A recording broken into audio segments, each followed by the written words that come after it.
Good evening, everybody. Welcome to Horse Center. Tonight, we have a special guest, Kendrick Carmouche, fresh off a nice W today on a 10 to 1 morning line that didn't run like a 10 to 1 morning line. Tell us a little bit about that horse today that you rode at Park, Kendrick.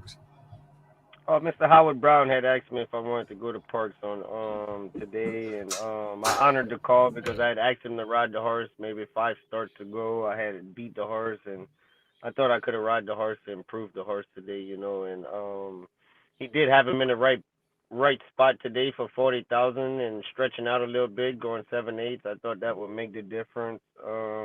Watched his replays. I thought they had a little bit too much blinker on him, so I called Mr. Howie and see if he could have put a little bit smaller blinker where I could have put him where I wanted him today and just let him exceed his talents.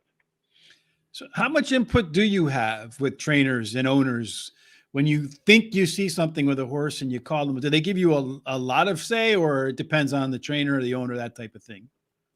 No, the owner usually doesn't say anything. I think it's more the trainer trying to understand the same thing that you seeing and wanna be a team player for the whole team.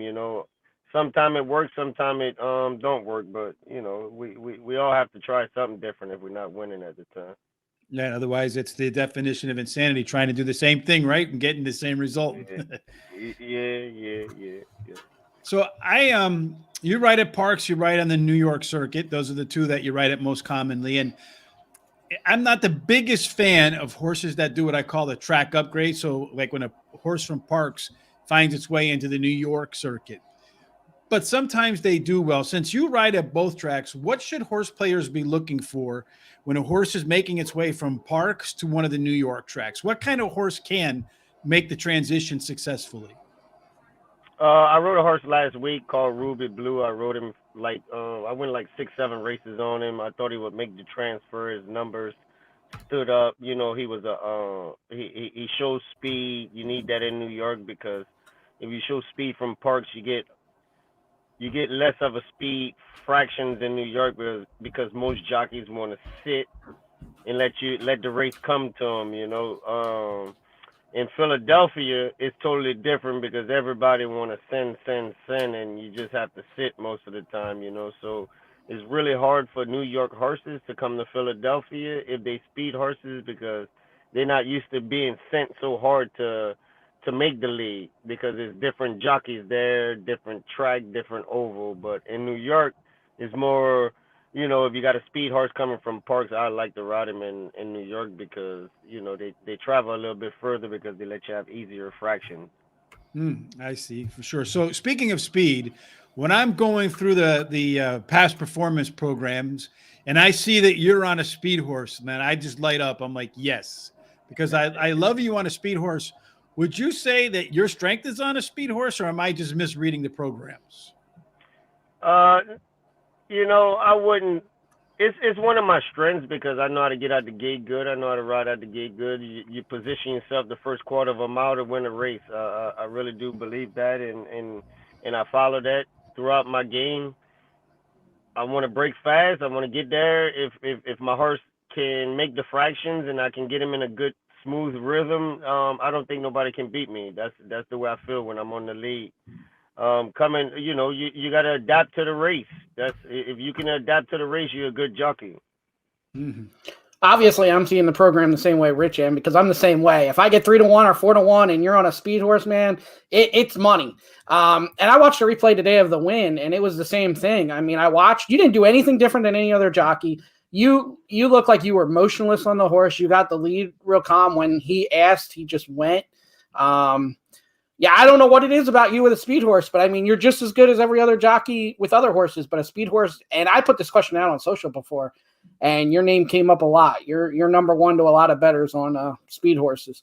And looking at tomorrow, it looks like you have 3 mounts. It looks like you have some speed horses tomorrow. Let's talk about tomorrow's horses. I'm trying to go 3 for 3 tomorrow. There you go. Are they all speed? I got a couple of them. John Service horse broke a step slow last time, coming first from Woodbine. Gonna run in a maiden special weight. He's one of the favorites. bad race. I might do something different just because they got such bad horses in the race. I don't want to be coming from last to try to overcome a race. It's hard to do that. I don't care if you're on the best horse or just on the horse that might run second or third. So I think John give me the reins pretty much to do anything I want, but I'll probably be very aggressive with him tomorrow. Yeah, we hear. I ride one. Go ahead. I ride one for John Sir. No, Joe Taylor tomorrow. I like that horse too. I went on that horse last time too. That was a jockey ride there to win that race. It's gonna be a little bit different, a little bit tougher horses, but I think he can win. I really do. Now, speaking of Parks in New York, you've won the jockey title. I think it's 8 times at Philadelphia Parks, and then last year you finally won New York track. Talk about that and how much that means to you.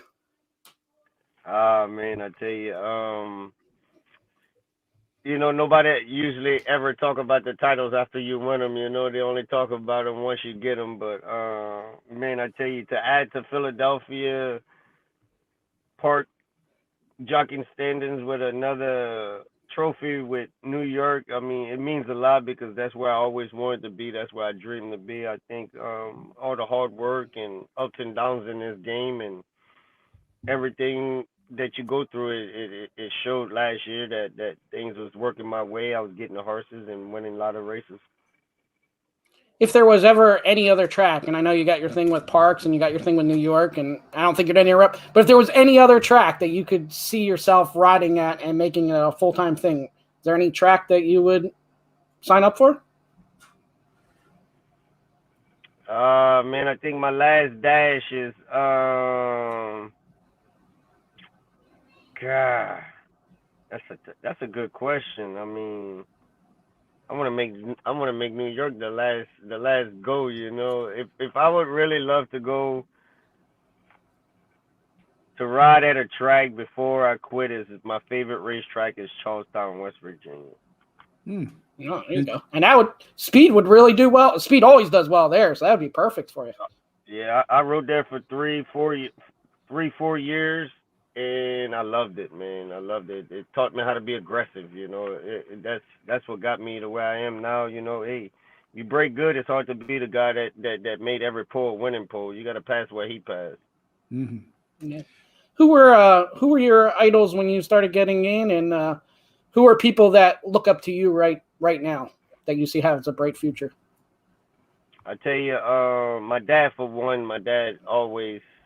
I followed my dad. My dad was a good jock, and I thought whatever he was laying down, where people would, the way they loved him, I thought it would work just as good as for me if I would practice my skills the same way. And it got me this far. And after I grew up a little bit, I started watching other riders. Mark Johnson was my favorite rider of all times. I mean, he was my buddy from Maryland.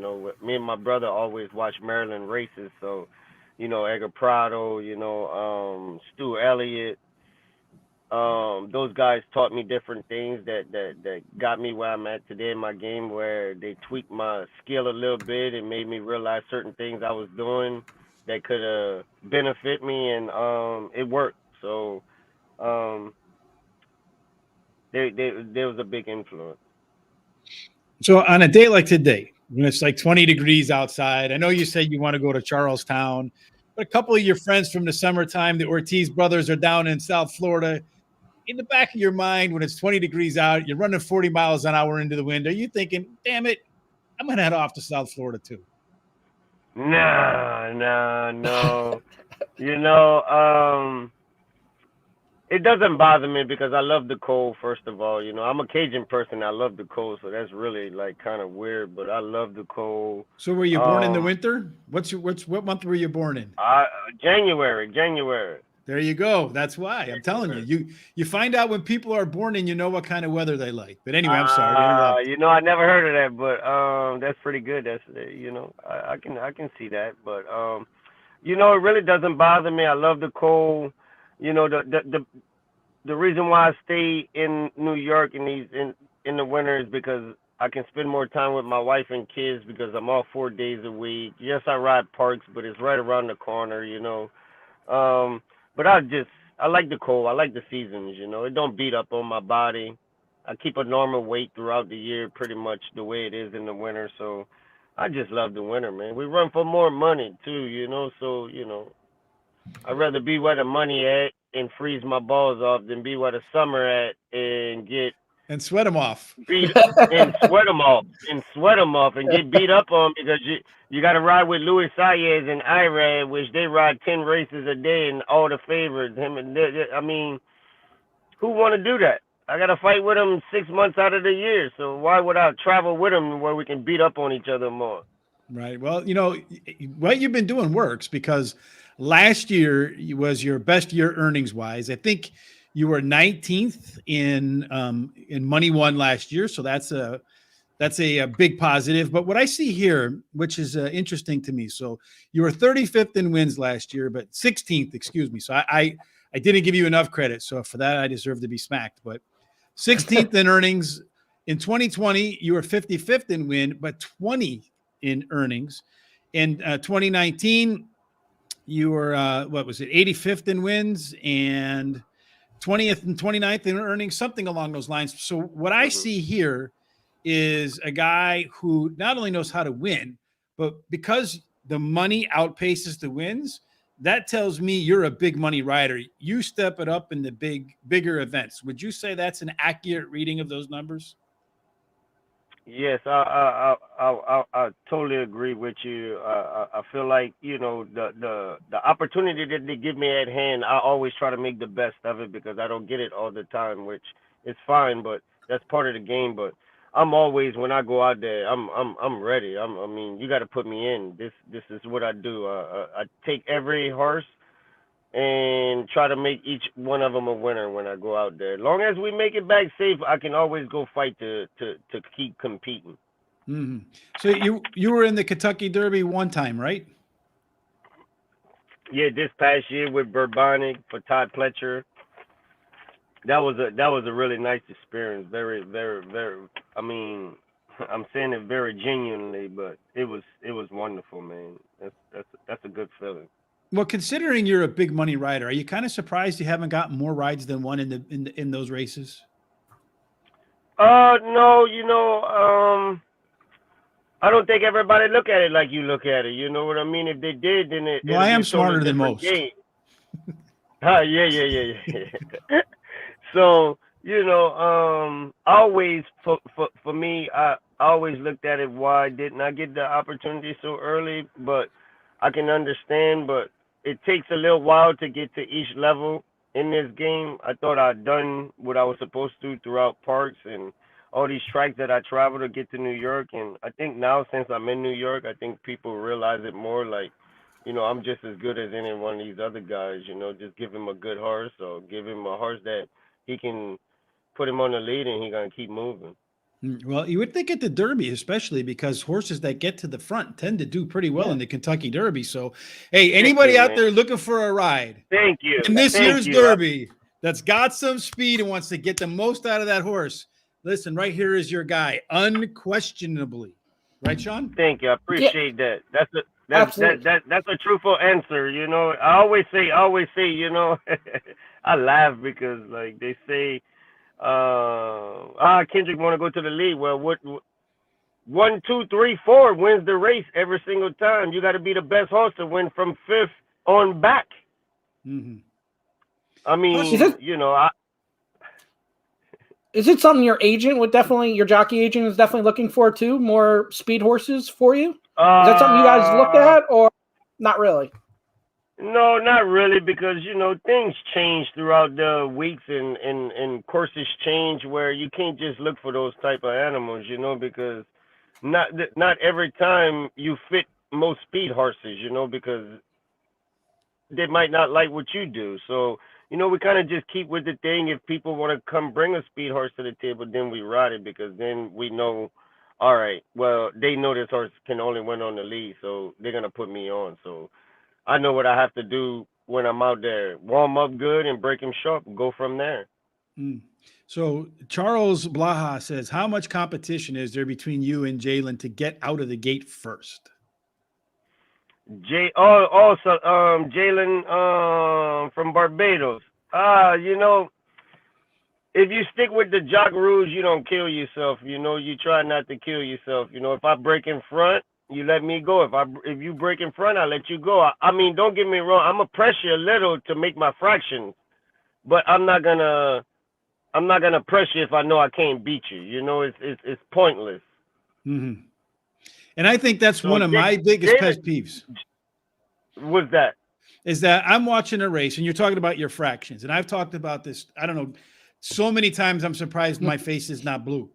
But I watch a race and let's just say, let's pick a track. Let's pick like, I don't know, a small track, Parks. And it's a claiming 5,000 and it's a mile and 70 yards. And a jockey goes out by himself in 22 in the opening quarter. And you say to yourself, what the beep is he doing? I know you can't do that. So I can't understand why in the world does that happen. And you're talking about making your fractions. Are some guys just unaware of the fractions? Some guys just don't. Some guys are just ride horses, brother. I'm letting you know right now. You know, it's. I tell them to their face if they ask me. You know, they have guys that just ride horses, and they got guys that really know what they're doing when they go out there. You know, the best is the best. The other guys that's coming through the range, they have to learn what we learned to get to where we at. But it's just like today. I rode a horse in the 10th race for Joe Taylor. My horse the only speed in the race. My horse coming off of 3/4. I break out of there. I'm sending. I see the bug boy. He's sending for his life. I say, man, this guy don't know how fast he's going. We already went 23. By the time he get to the turn, he's gonna go 22. When we come back, he went 22:46.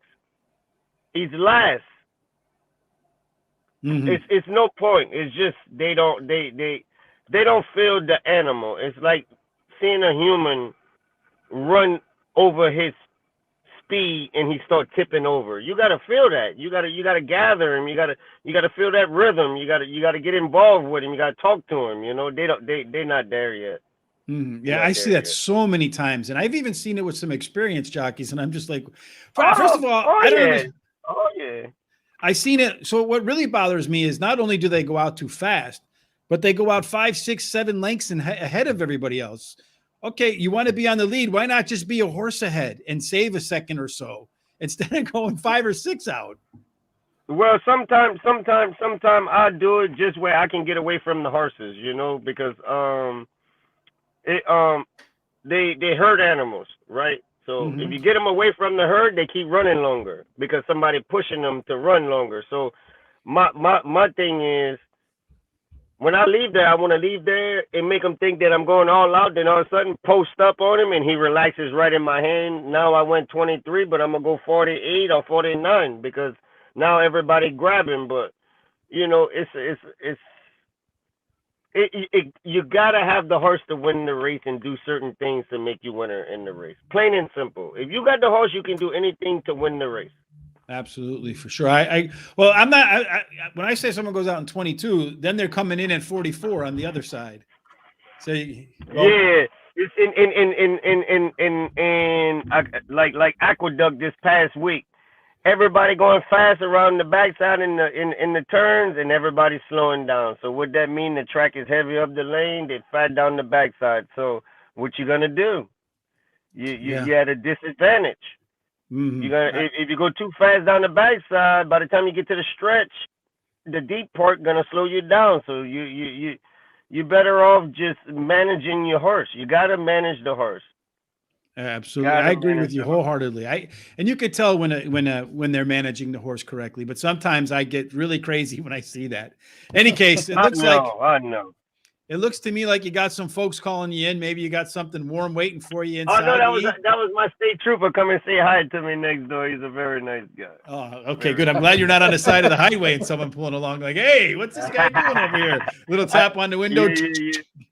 Anyway, but you know, I wanted to tell y'all, I never knew. This is me for like the last 7 years I've been in New York. You know, I never knew this about bettors because I don't, you know, that don't interfere with what I do, you know, that don't have anything to do with what I do. But I never knew bettors love jockeys that speed out the gate and save all the ground and win races. I never knew that. I mean, you know, I thought y'all bet the best horses or y'all bet the second best horse and y'all roll from there. You do, but then you also do the pace, and you also know what jockeys are good. There's jockeys that are really good at closing. There's jockeys that are really good at speed. Like I said, you out of the gate. If I had to pick, if I had a Kentucky Derby horse, I have no horse, but if I had a Kentucky Derby horse, you would be my jockey if it was a speed horse, without a doubt. The only kind of pony you're going to have is a Shetland pony, my friend. Yeah, if I had a horse in the Kentucky Derby, it would just be cheap speed, but we'll see what you could do with it. Yeah, but you know what? Listen, what happens when you only got cheap speed in the race? They let you go. Then they find themselves still chasing you at the quarter pole. Then what happens? You went on by head or neck. It never fails. Mm-hmm. I gotta say, you brought up betters. Betters give you guys so much slack. So many jockeys slack. Some jockeys, maybe they deserve it, like you said, but you're proving right now. Don't give that slack to Kendrick Carmouche because he knows what he's doing. If he's not winning, it's not because he's getting outsmarted at all. No. Listen, man, I'm giving you 1,000%, man. Look, hey, listen. If the horse not good enough to win, he's not good enough to win. We gotta drop him, or we gotta run him a different distance. Believe me, and I'm the first one to admit when I'm wrong. I'm first one to admit when I'm wrong when I ride a bad race. Any trainer can tell you. On the backside, anywhere. I'm the first. I'm sorry, man. I'll give you a bad ride. I'll make it up to you next time. It very seldomly happen. Maybe 3 times out of the year, but that's about it. I'll say something else too. Now I watched that race today, and you had a big lead. And this is how do you tell as a jockey when you stop riding the horse? Like I've seen jockeys give up and then they almost lose the race. But then you see jockeys like you were a little ahead today and you were still right. Like I know you still have to ride. How do you judge that? Some jockeys look back and then they get beat. Like no. Y'all don't see me look back. Y'all never see me look back. And if I look back, that means go cash your ticket because you going to the winner's circle. But for me, I just wait to feel somebody coming, or I'm always listening. You gotta listen. They gonna hear you coming. So soon when I heard Frankie coming, man, I just smooched and tapped my horse one time, and he just accelerated. He just took off. I mean, I had so much horse. That horse couldn't get beat today for 40,000. Yeah, it was a nice ride. I played in a handicapping contest today, and I had it in there at 10-1, and then you went off at 8-5, man. Why could you not go off? I know it's because I'm going to Parks, man. It's because it's the Parks effect, man. Next time I see you on a 10-1, I'm skipping it in my contest because he's going to come down to 8-5, and we need odds. But you talked about the bettors. Not at Parks. You get me in New York, not at Parks. You can keep me in New York at 10-1, but not Parks. Forget about it. When you talk about the handicappers, I'm always considering the jockey and the type of rides that they put on a horse because, as Shawn said, some are a little better up front, some are a little better in the back. Some and some seem to get better trips than others. I've said this before, and some jockeys have agreed with me and some haven't, but I think a jockey is like a running back in football. A running back, the great ones have to know where the hole is going to be, not where it is. You gotta have do you know what you call that? A vision. Mm-hmm. Yep. Vision, my brother. You ain't got vision, you're not a good jockey. Yeah, I agree with that wholeheartedly. Save it for the stretch run, Kendrick. Love it, says Charles Blaha. Yeah, I see it. All right. Well, we appreciate your time tonight, Kendrick. This has been a tremendous amount of fun. And I wholeheartedly mean it. If there is a trainer out there that watches this show that has a Kentucky Derby horse, which speed wins at that track, give this man a call. He's going to get you to the winner's circle. He deserves more shots to Runs for the Roses. Thank you. I appreciate it. Thank you. Have a great night, and we'll be in touch soon. Thanks for having me on, and I see you. I love to be back on in the future. Thank you. Absolutely. Thank you. Have a great evening. All right, you too. Peace, brother. Bye-bye. Bye. Hey, Shawn, look, you got a big head again. That was a lot of fun, no? Absolutely. He's always been one of my favorites, and I was glad I was able to get in touch with him. I failed before, but Instagram was the way to go. So now that we got Instagram, I was able to get in touch. Now you just need to do TikTok and do some dances to get people to come on. How many jockeys am I going to find on TikTok, though? It's not jockeys that you want to find. Maybe we want to find like some young influencer that has a lot of followers, and We can TikTok get followers, her to come on and get us to grow our audience. She may not know a damn thing, or he might not know a damn thing about horse racing, but it can get us over 1,000 subscribers on YouTube. Yeah, we can have another viral moment. Yes, that's what we're looking for, indeed. I thought for a minute we might have gotten another one right there when he said, when I have speed and a guy beats me, I'm not going to pressure him, right? I'll keep my fractions, but I'm going to let him go. I thought, oh, there goes another one. Yeah, and it can be too, but I understand completely what he's saying. Again, he said nothing wrong, but we don't get to be the what judge he's saying of that. is he's not going to burn his horse for the sake of getting the lead. Right. You got to beats him. He beats him. He's going to then give his horse the best ride he can. From you can't burn your horse by by trying to make the other horse tired. Like you got to do your game plan as well. So it's not up to you to, make the race and set it up for somebody else. Yeah. Speaking of bad races, Shawn, this is something you sent to me yesterday. We're going to get into the news now. And this is the sort of stuff. Oh, before we do that, Chrissy, Therese Wolf points out that CC Perkinson is running not 1, but 2 tomorrow. But again, the question remains: are there the red pants or the white pants? Right? Because there was the white pants and Prince Ali. Did he win? No. The red pants, he won. Remember in the 1980s, maybe it was the 80s when the commercials with Spike Lee and Michael Jordan. It must be the shoes, right? Mars Black Man, that's what he was. Spike Lee and Michael Jordan.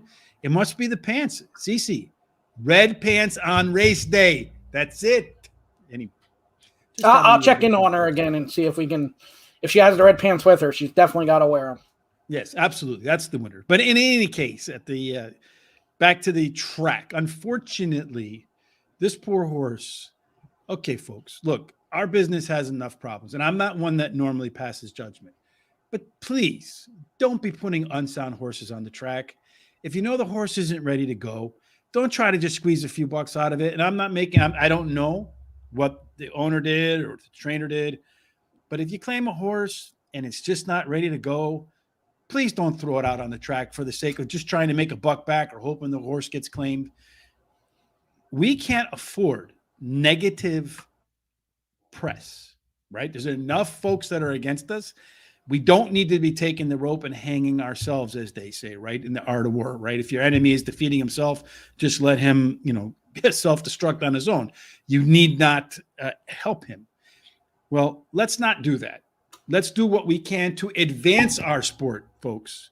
It's a great sport. And you can see by the likes of Kendrick and the folks that we've had on the show, like last night, Mark Patterson, excuse me. Patterson. Got that wrong. Yes, Patterson. I did that on purpose because I know he's watching and I want to dig him a little bit. But in any case, so you can tell by the folks we have, this is a great sport.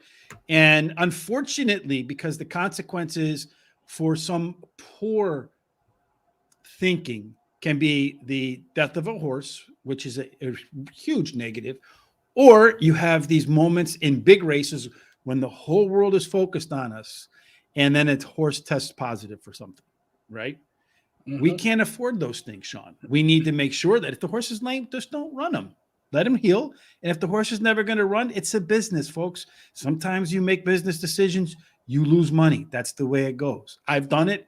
I've invested in horses myself on the track, Shawn, and I know I've lost money, probably enough to buy a horse sometimes, but I've won more than I've lost. But in any case, that's my my rant for this day. What are your thoughts? Yeah, it makes no sense at all. I mean, I don't understand. I don't understand how the track, they said one person looked over this horse, but I don't think the vet looked over. I don't understand how a horse gets on a track and a couple people don't look over the horse and find this. I mean, it was obvious the way this horse was walking and everything else that they could have seen this. And it makes no sense, you need a horse for the race. Why, we need as many race horses as we can to fill the fields. Like, okay, so you one race and this horse is done. It's Look, just we need a horse for a $5,000 claimer at Turf Paradise. This news, right? This news on this horse is far more damaging than canceling the damn race. Oh, absolutely. I don't understand how these things happen. And the other thing when you say about the jockey, we talk to so many people in this sport, and I talk to them off camera too. and you can tell by the way they talk how much they love these horses. But there's just those, those couple bad apples. I wouldn't even say it's bad apples sometimes, Shawn. I just think sometimes people greed. I wouldn't even go down the greed button. Sometimes I feel like people they think they're immune to things going wrong. Like it's not going to happen to me, right? Because it's never happened to me before, so therefore it's not going to happen. I'm not that guy. I'm doing things the right way. So if I'm sending a horse out, I don't think this is going to happen to me. And it's the inability to be self-reflective, if you will, right? To be able to look inward and say, you know what, this is not right. And then to have the mental strength to say, I'm not going to go forward. Every person watching has done something where in the process of doing it, they knew what they were doing they shouldn't have done while they were in the act of doing it, right? It takes a special kind of person, and I wouldn't even say a special kind of person. It takes enough incidents like that where finally when you're in the beginning or the middle of that to recognize that you're about to do something you shouldn't do and to stop it before you take that step that makes it impossible to come back. Yeah, and I mean, nowadays you're not going to get away with this. It makes you wonder too how much. I mean, the sport's come a long way because now this stuff gets exposed. Well, social media, you can't get away with nothing. Right, and that's where you got the pictures, you got the videos of this horse walking, and it's just a sad video to see this horse walking. Like, it's not good, and it needs to stop. And as much as you hate seeing the videos and the pictures of this stuff, you need to see it to make more awareness of it and get people to stop and realize that you're going to get exposed because everybody wanted to know who the owner was, who was the trainer of this horse.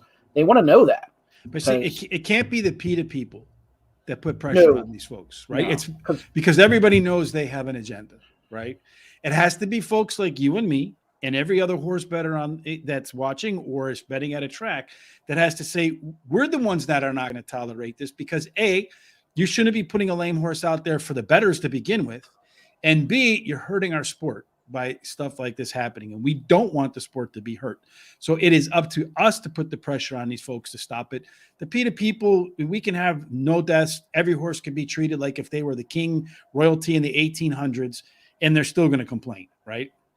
It's got to be us that carries that mantle. And then that brings us right into the next one, right? Medina Spirit and Bob Baffert. Okay, this race, by the time they settle this damn thing, this race is going to be 2 years old.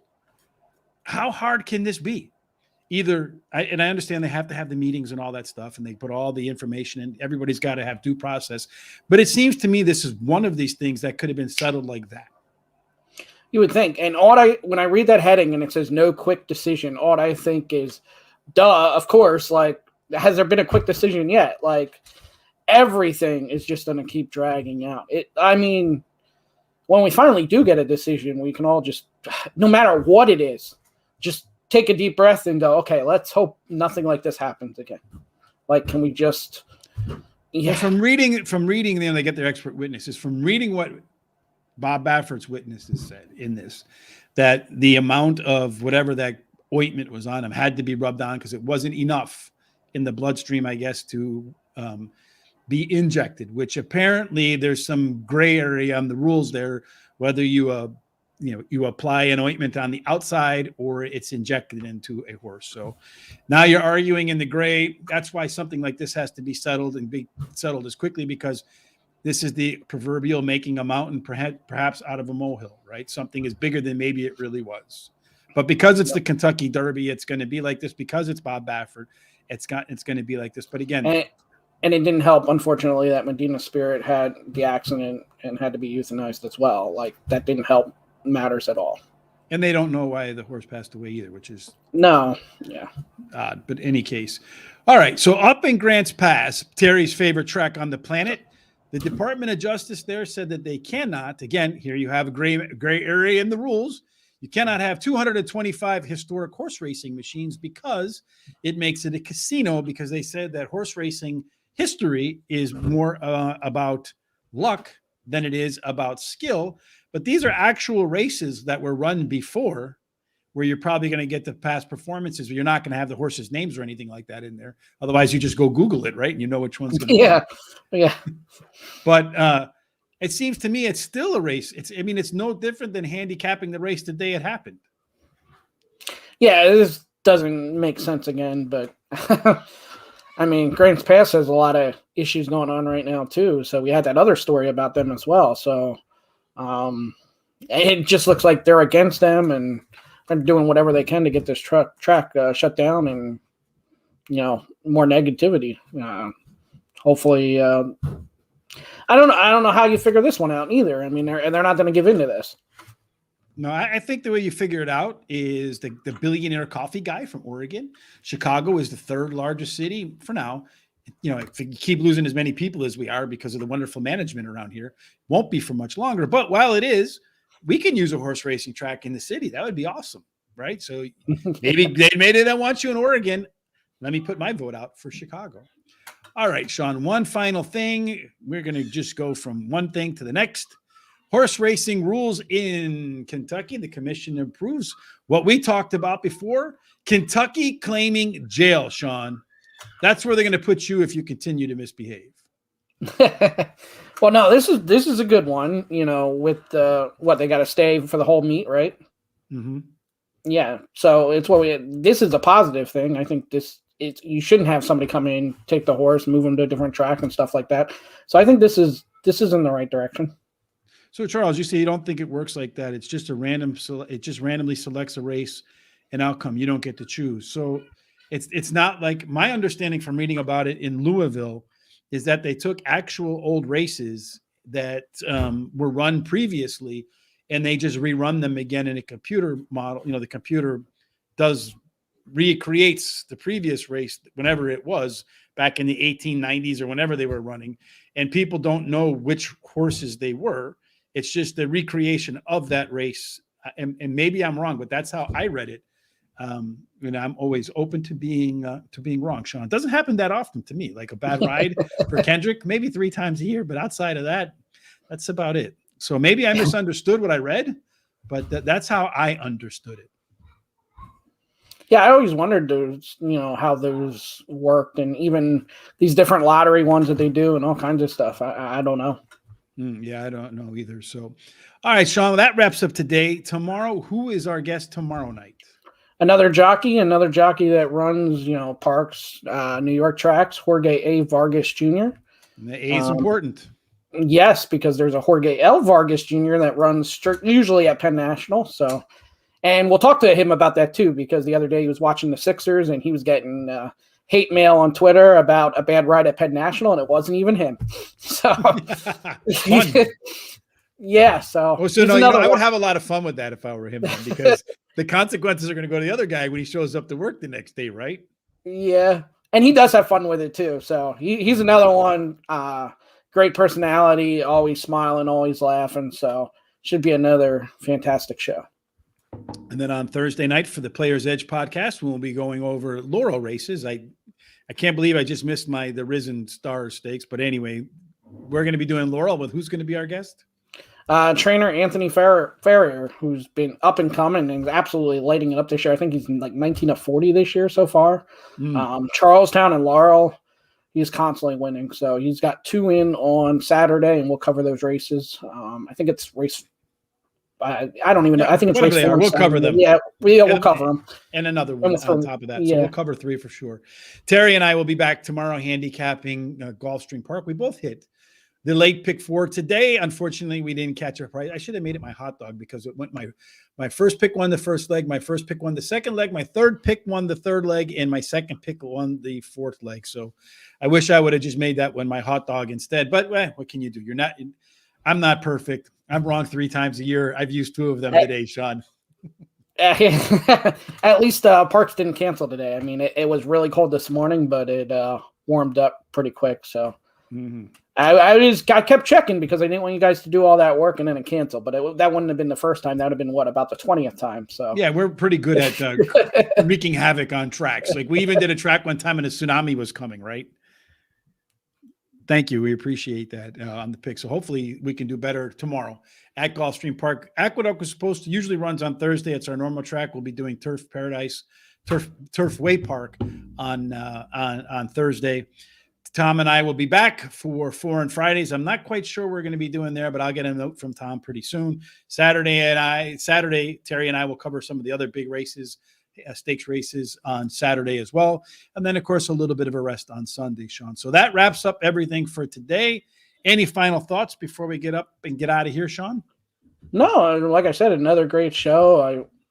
I like that we finally got Kendrick on, one of my favorite jockeys to bet. So, and not one, every bettor has that jockey that they cuss out a lot. Kendrick's not one of them. So, no, he's not. It seems to me too that if they cuss him out, he really wouldn't care. He'd be like, yeah, whatever.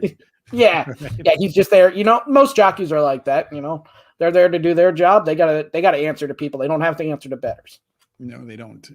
And then finally, if you haven't done this yet, and supposedly soon, I don't know when that will be, if you head over to horseracingtoday.net and hit in the menu the HRT gear, we have the saddlecloth shirts. As far as I can tell, we're the only folks that have them. We will supposedly, in the not too distant future, find the second half of Sasquatch, the left foot, to go with the right foot. And we will have the saddlecloth hats to match every single number in here. And the minute they do, you will see Sean and I and everybody else wearing them on the show. And we'll be able to tell you firsthand how awesome they really are. All right, Sean, that's it. If you haven't done so already, folks, please follow us on Twitter, right? And Facebook and Instagram. And I have to add that to the scroll down there. All of them have the same handle of Horse Race 2, the number 2. Day. And then, of course, on YouTube, we're only about 40 people away now from hitting the magical 1,000. We haven't quite hit it yet, but still, please subscribe, get us to 1,000, and do us a big favor. Go back and just press all the other videos. You don't have to watch them. Just press them and let them run, because we also need to get the 4,000 hours of viewing time. And we're like 2,700 now.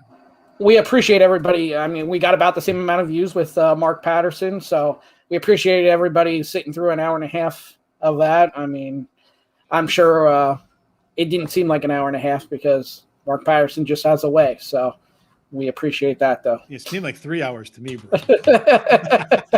All right, man, Sean. I will see you, everybody, tomorrow with Terry at 12 o'clock Eastern to go through all of our Gulfstream parks. Until then, Sean, hopefully, what was the thing we came up with yesterday? Something about at the wire, right? No, something like that. See you at the wire, something like that. Anyway. Yeah. We'll see you tomorrow at the wire. Have a fantastic evening.